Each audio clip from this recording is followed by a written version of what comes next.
Ang budget ng Pilipinas ay hawak lang ng dalawang tao. Hawak lang siya ni Congressman Zaldico at ni Congressman Martin Romualdez.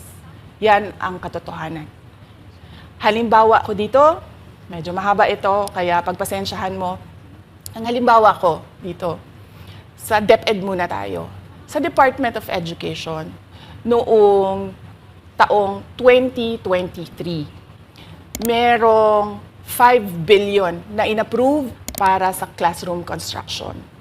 Nagulat ako kasi merong mga lumapit na miyembro ng House na humihingi. Hinihingi nila yung 5 billion, parte ng 5 billion na budget. Wala kasi akong experience sa ganyan. At saka ang pagkakaintindi ko, pag inapprove na yan ng Office of the President, ibibigay na yan, dediretso na yun sa approval at trabaho ng Department of Education sa construction.